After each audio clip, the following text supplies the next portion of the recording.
So, hello everyone. My name is Althea Evaluel.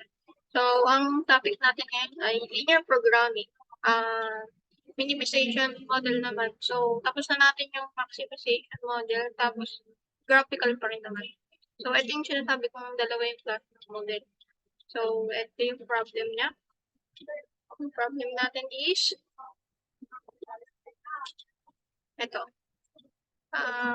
Glenn is the purchasing manager of Hormel Foods, and he wants to determine the supply mix that will result on a minimum cost.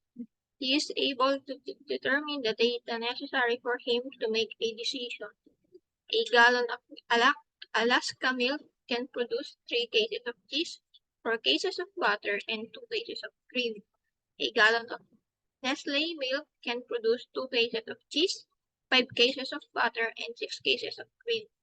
You must produce at least 60 cases of cheese, 100 cases of butter, and 72 cases of cream per day.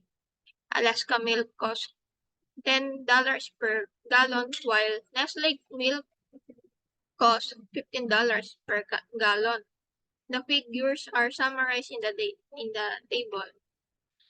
How many gallons of Alaska milk and Nestle milk should he purchase per day to minimize cost? And how much is the total cost? Glenn wants to solve the problem using graphical method. So, ito yung problem natin. Meron raw tayo ditong Alaska and Nestle. So, tatlong klaseng product yung nandito, which is yung cheese, butter, and yung cream. So, yung ang gagamitin natin dito, kung nakikita natin is, nandito is at least raw. So, kung kanina sa maximization is puro less than or equal, ang gagamitin naman natin ngayon ay greater than or equal. So, makikita natin dito sa next slide. Ayan, ito yung table natin. So, ito, X sub 1 natin is yung Alaska and X sub 2 natin is yung Nestle.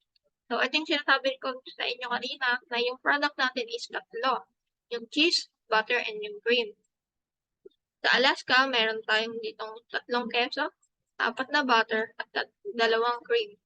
Sa Nestle naman, 2 keso, 5 butter, 6 na cream. So, since sinabi dun sa problem na at least raw, so, since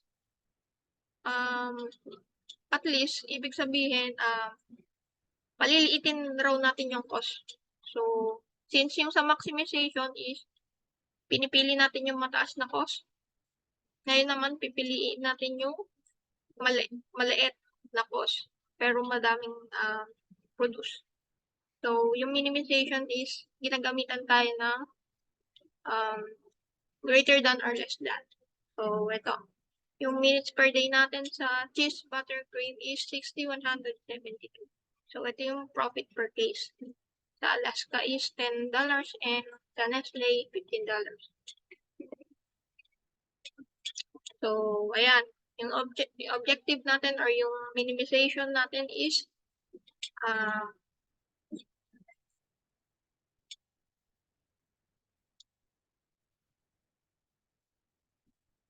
yan, wait lang. May mali dito sa ano. So, ito yung objective or minimization profit natin na solution or formula para sa mako-compute or kung paano natin mako-compute yung profit. So, meron tayong 10x sub 1 plus 15x sub 2. So, itong, para makuha to, nandito lang naman siya.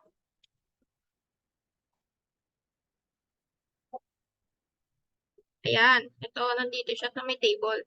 Dito siya lagi nakalagay sa may pinakailalim. So, yung cheese constraint raw natin ay 3x sub 1 plus 2x sub 2 greater than or equal 60. Sa butter naman is 4x sub 1 plus 5x sub 2 greater than 100. Sa cream is 2x sub 1 plus 6x sub 2 greater than 72. may non-negativity constraint tayo, 7x sub 1 and 7x sub 2 greater than or equal 0.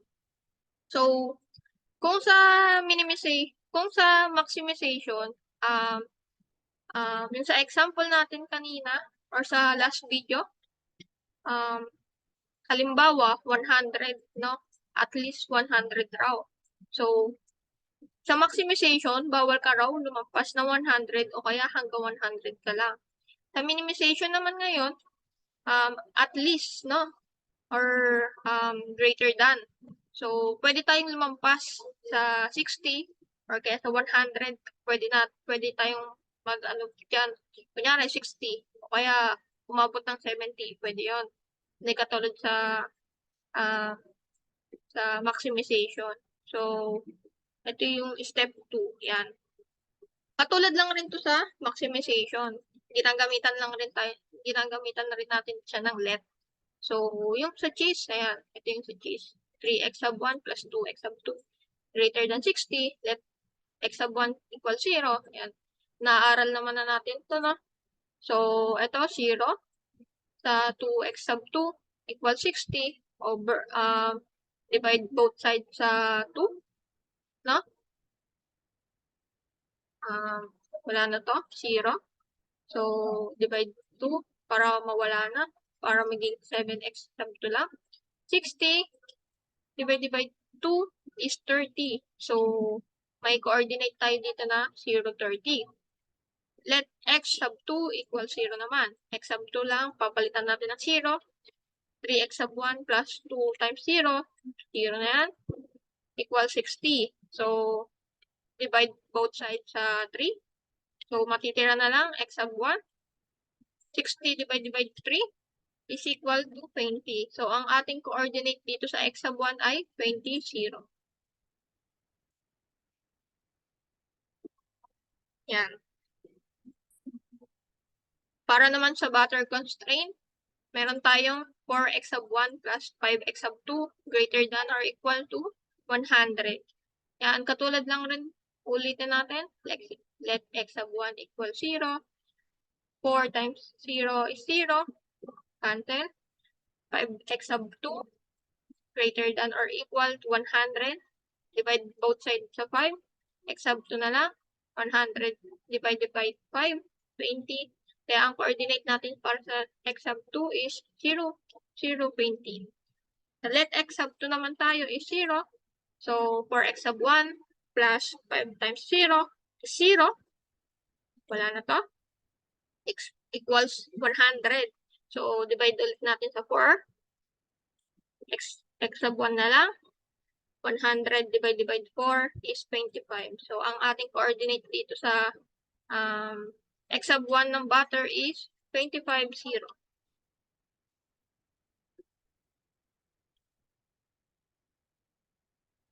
Ayan. Para naman sa cream constraint.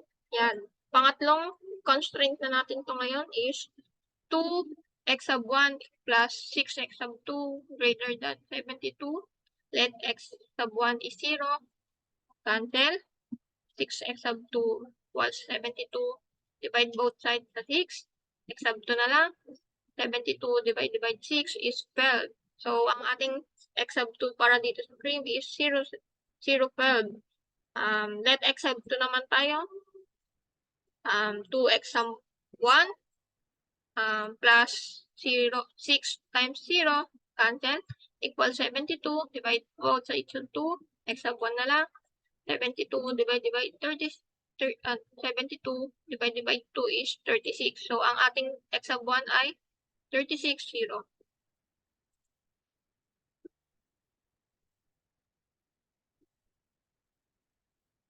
Ayan, anong next step na natin gagawin ay ang ating graph. So, yung kanina naman, no? Yung mga coordinate, ilalagay ko dito para makita natin at madali na lang tukuyin, no? Ang ating cheese ay, ilan yung sa cheese? Ang coordinate ng cheese ay 20, 0, at 0, 30. Ayan. Para naman sa butter, Ang coordinate ay 25, 0, at 0, 20. Sa cream naman ay 36, 0, at 0, 12.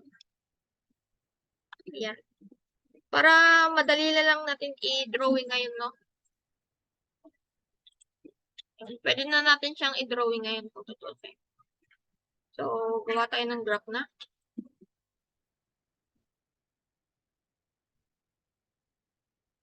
Since parang medyo matataas na yung mga numbers natin, gamitan natin ng by 5 yung drawing natin.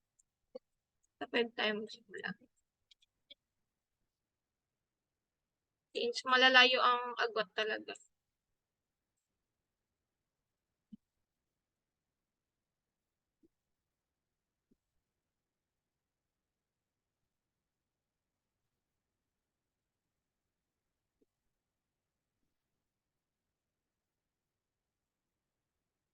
Zero.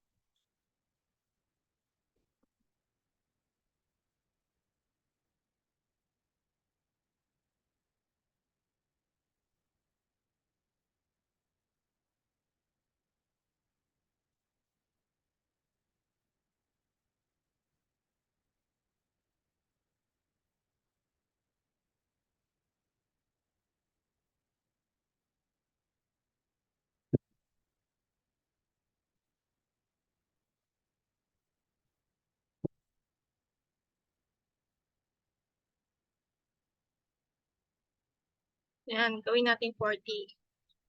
So, ang una raw natin na ay cheese. Gamitan natin ng kulay red na linya. Ang cheese raw ay ito yung ating x sub 1. Ito ang ating x sub 2. Dito naman ay x sub 1. X sub 2. Ayan. So, makikita natin dito na ang ating cheese raw ay ang x sub 1 raw ay 20. So, nandito yung x sub 1 natin, 20. X sub 2 naman raw niya ay 30. Ayan. Pag-connectin lang natin. Ang butter naman raw ay 25, 0.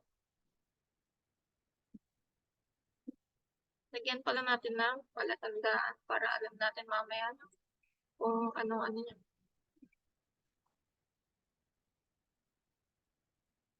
Ayan, para sa butter, 25 yung kanyang x sub 1.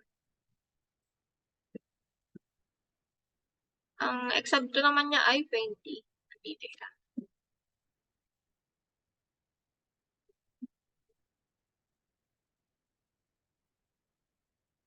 Yan. Butter. So, sa cream naman ay ang ating cream ay yung x sub 1 raw niya ay 36. So, nandito siya banda. No? Lagyan natin. Yan. 36.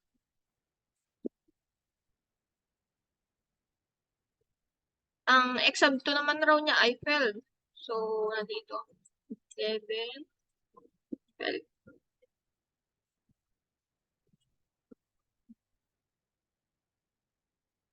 Connectin natin.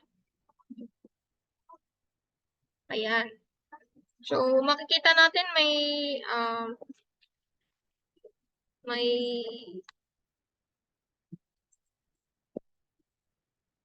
hindi, mali. Mali pala, no? Ang ano pala natin ay mali pala tayo dito, no? Ang ating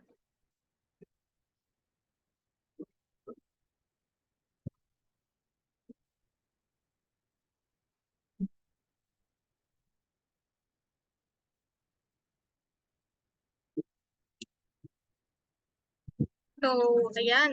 Tuloy natin. So, mali pala ang nailagay ko dito, ano? May, ano pala, baliktad pala ang na type ko. Ang ating cream pala ay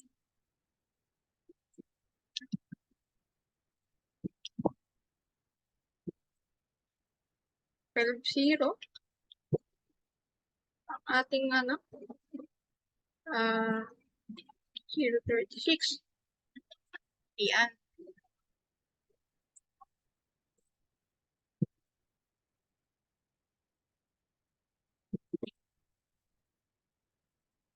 Yan din na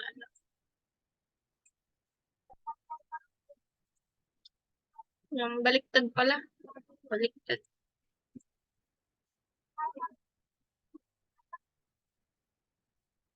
Dito pala ang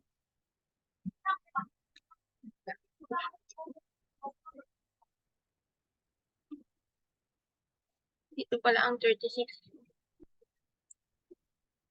Tapos dito yung 12.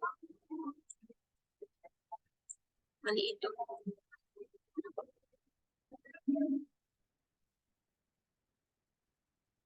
Ayan. So, tuloyin natin. Yun lang. Nalilipin niya.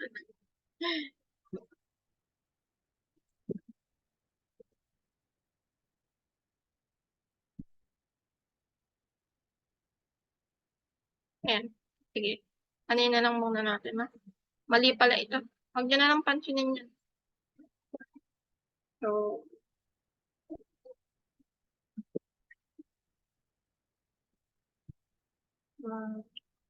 hanap na lang tayo. Ito. Brown. Brown na lang ang ating gamitin para sa cream. So, yung pala is, yung x sub 1 pala natin ay 12, no? Dito pala siya. Kaya pala sabi ko sobrang hindi siya Tapos yung ating 36 naman ay dito. Na 36 yun.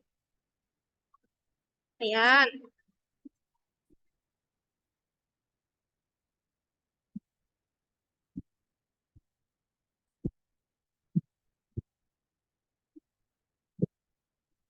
Yan. Yan. So, makikita na natin kung ano yung, kung asan yung visible region na. So, since minimization tayo, kung sa maximization, ang kinukuha natin ay yung sa paloob since kailangan ang produce niya ay sakto or hindi siya lalampas. Hindi katulad dito sa minimization na sobrang daming So, sa tingin nyo, saan dito yung visible region na? So, yung visible region natin ngayon sa minimization is pataas or palabas. Since minimization nga, so yung minimization kasi is sobrang madami siyang solution madami tayong solution na hahanapin. Pero, syempre, pipiliin natin yung best na solution or paano ba? Best, ayan. So, yung region kasi natin is 4 rin katulad sa sa maximization. Ito yung isa nating point or corner point. So, kung sa maximization pag ganito tayo.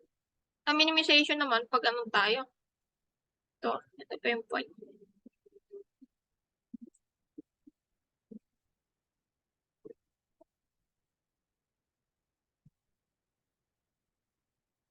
Ayan. May 4 na yan. So, ito, tawagin natin siya, point A. Dito naman ay point B. Ayan. Dito ay point C. Dito naman ay point D. Ayan.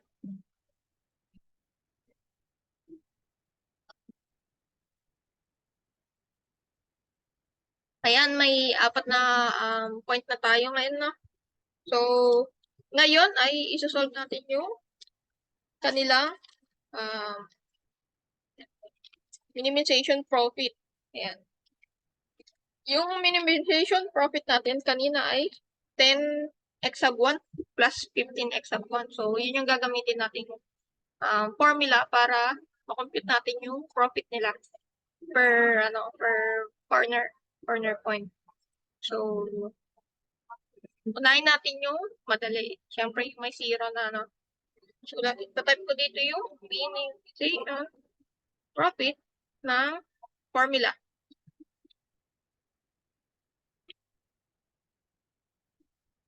Ayan. Unahin natin yung point A. Yung coordinates niya is, ano yung coordinates niya? Point A ay 0, 36. Ito siya, dito, yung namali ko, na nailagay. Ito siya. So, yung equation niya, katulad ng lagi natin ginagawa, papalitan lang natin yung x sub 1, pati yung x sub 2.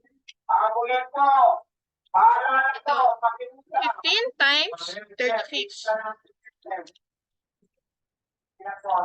Yung profit niya ay, total profit niya is 540. Ayan. Ang next naman natin profit na hanapin ay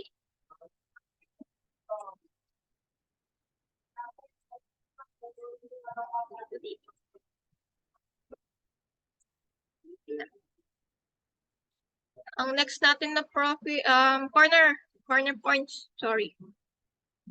Corner points ay point, ano pa yung zero dyan?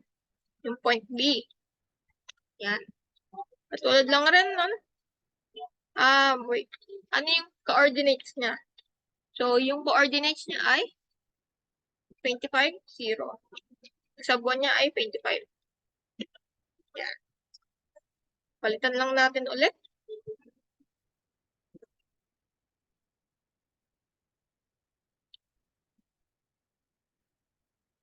Yung total profit niya ay 250. Ayan. May dalawa na tayong computed. Pagdikitin ko na lang Baka hindi na nang pagkasya yun. Ayan. Ito yung ating point A at point B. Ang tanong, anong mas maganda dyan para sa minimization? Or mas pasok siya sa ating gagawing decision? Ang magandang solution dito or decision ay itong point B. Bakit? Kasi mababa yung profit niya. Pero madami siyang magagawang product or mapuproduce. So, yung kasi natin, yung itsura ng graph kasi natin is pataas. So, sobrang dami talaga niyang solution. Pataas ang ating Kung sa maximization paloob, sa atin, pag ganito, palabas. Yan. Madaming coordinates or possible na solution dyan sa labas na yan. Pero hanapin natin yung best, syempre. So, ang next nating point na kukumputin ay point. Ano magandang point C. Hindi, point C. Point C. Ayan, kung makikita natin dito, may intersection na nangyari na. Nag-intersection siya sa cream at sa butter. Ayan, cream at butter.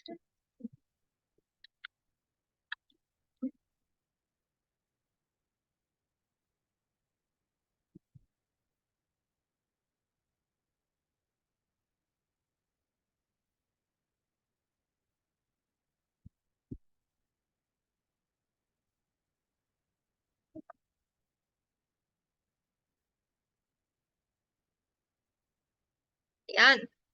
So, katulad lang rin sa maximization, kukunin natin yung dalawang formula ng cream at yung butter. So, yung sa cream naman ay, ano yung sa cream? 6x sub 1 plus 2x sub 2 equals at least no, greater than or equal to 72. Ayan. Tapos, yung sa butter naman ay 4x sub 1 plus 5x sub 2 greater than or equal 100. Ayan. I-multiply natin sila sa 2 para yung ano nila, yung isa sa kanila may makancel na.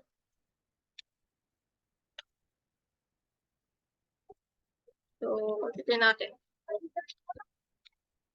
So, negative 5 times 6 is negative 30 x1 or x sub 1 minus negative 5 times 2 is negative 10 x sub 2 greater than or equal 72 times 5 is negative 360. Yan. For times 2 naman is 8 x sub 1 minus plus yan 10 x sub 2 greater than or equals 200. Yan. Makita mo dito kung ano i-cancel mo since magkaiba sila ng signs, no? So, negative 30 minus 8 is negative 22. Exactly. Cancel na yan. Greater than or equal negative 160. Yan, di-divide natin siya sa negative 22 para ma-cancel. At matira na lang yung x sub 2. So, ang x sub 2 natin dito ay 80 over 11 or 7.27. Ayan. Ito yung value ng ating x sub 2.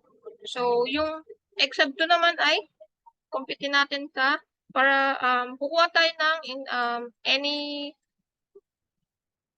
formula or equation dito sa dalawang to. Papalitan natin or substitute natin itong 80 over 11 natin. So,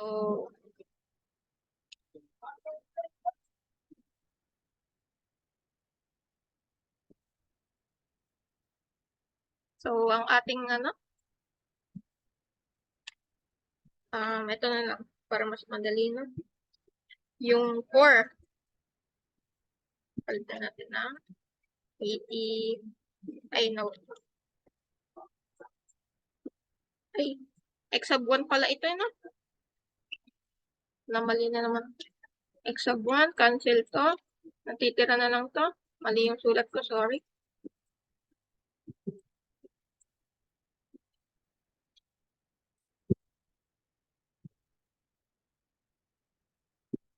Ayan. X sub 1 yan, ha?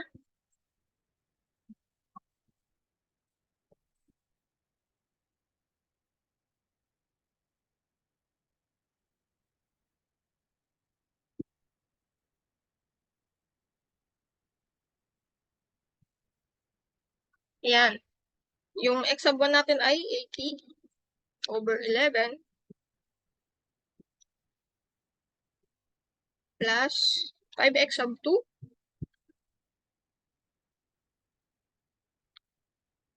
greater than or equal 100. Ayan. So, 4 times 80 over 11 is 320 over 11 plus 5x sub 2 greater than or equal 100. 5x sub 2 matitira. Lilipat natin yung 320 over 100 dito sa kabila. Minus na yan.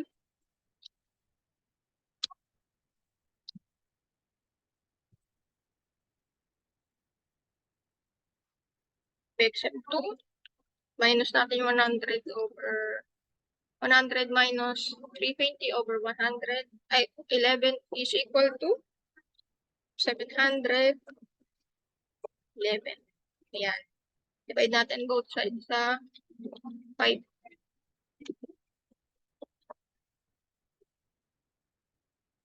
Ayan. Titira na lang dito is x sub 2. Total niya is 96 over 7. Ito ang ating x sub 2. So, ayan, pwede na natin makompute ulit yung minimization profit niya since mayroon na tayong x sub 1 at x sub 2. Ang ating point C na coordinate ay yung x sub 1 row natin ay 80 over 11.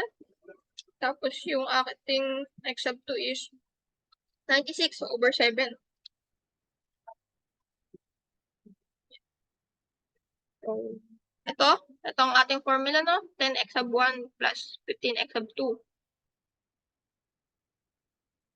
Transfer na lang natin, no? Diretso ko na lang. Since, medyo matagal na. Plus 15, 96 over 7. Ayan. Ang ating total ditong profit ay 21,400 over 77, or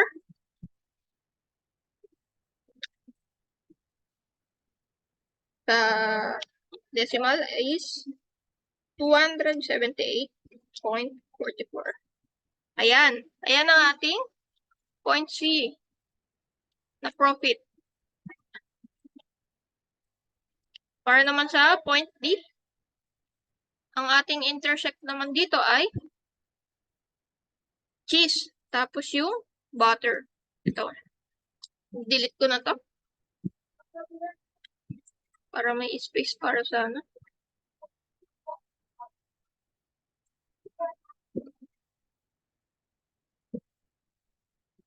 Cheese, tapos yung sa butter, no?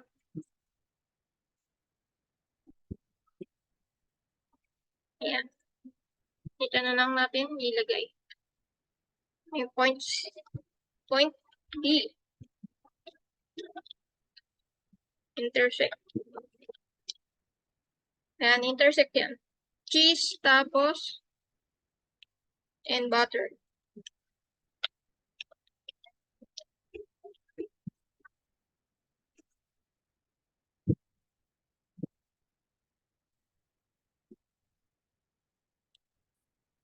Yeah.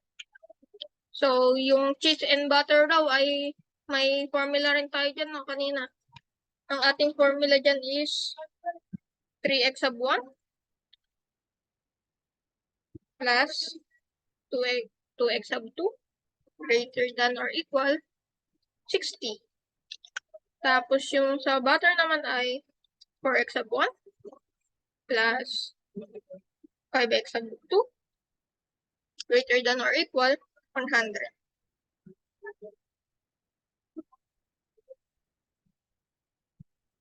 Ayan. So, katulad ng lagi nating sinasabi, may ika-cancel tayong isa na x sub 1 or x sub 2. Mamili ka na lang dyan. Gawin na lang natin to negative 2. Compute natin. 3 times 5, 15x sub 1 plus 5 times 2 is equal to 10 greater than or equal 300. Para naman dito is negative 8x1 minus 10x sub 2 greater than or equal negative 200. Yeah. 15 minus 8. 7x sub 1. Since mas mataas yung positive, cancel na yan. Greater than or equal 100. Since mas mataas yung positive pa rin sa 300. So, divide natin both sides sa 7.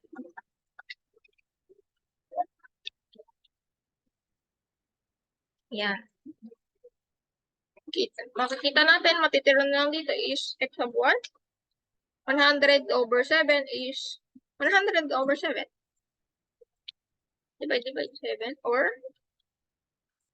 14.28. Ayan. Ito yung ating x sub 1. Para naman sa x sub 2, katulad ng dito, ito, mamili ka na lang dyan ng gagamitin mo,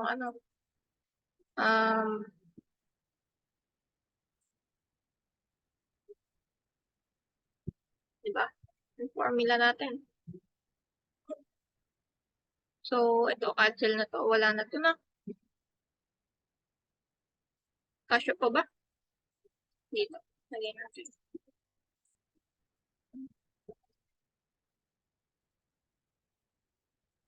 So, yung natin, gagamitin natin dito. Gamitin na lang natin tong 3, x sub 1 na 3. Change natin yan. 100 over 7. Plus 2x sub 2. Greater than or equal 60. Ayan.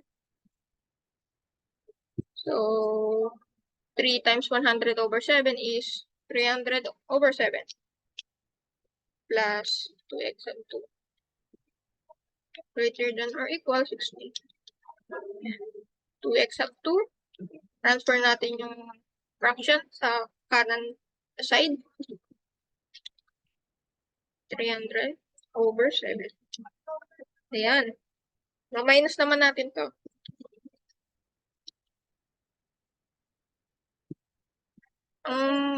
Ano na lang dito is 120 over 7. So, i-divide natin siya sa 2. Both sides. X sub 2 na lang matitira. 120 over 7 divided by 2 is 60 over 7. Ayan. Or 8.57. Ito yung ating x sub 2. So, ayan, may x sub 1 na tayo dito at x sub 2 ng point D. So, pwede na pala natin computein yung point D, no? Na value or profit. So, ito, dito na lang natin siksik. Yung point D raw ay may coordinate na 100 over 7 at 60 over 7 para sa x sub 2. So, ito yung formula natin, no? 10x sub 1 plus 15x sub 2. 10 times 100 over 7 plus 15 times 60 over 7 equals 1,900 over 7 na profit. Or, yung profit natin dito ay 271.43. Ayan. Nakumpute natin lahat, no? So, ano yung magandang gamitin or pinaka-best para sa minimization na ano? So, sa minimization, ang hinahanap natin dito ay yung kung saan yung papaliitin natin yung cost. So, saan ba dito yung pinakamaliit, no? Na cost. So, para sa point A, ang ating cost ay 504. Sa point B ay 250. 250 lang. So, mas mababa ang point B. Check natin sa point C. Ang pinaka-total ng point C ay 278. So, medyo mataas pa rin to. Mas mababa pa rin si point B. Sa point D naman ay 271. So, ang pinaka-best solution or natin ay yung point B. Ito yung gagamitin natin para sa mga susunod na decision or para dun sa hinahanap ni Glenn. So, yan nga. So, ayun lang at maraming salamat.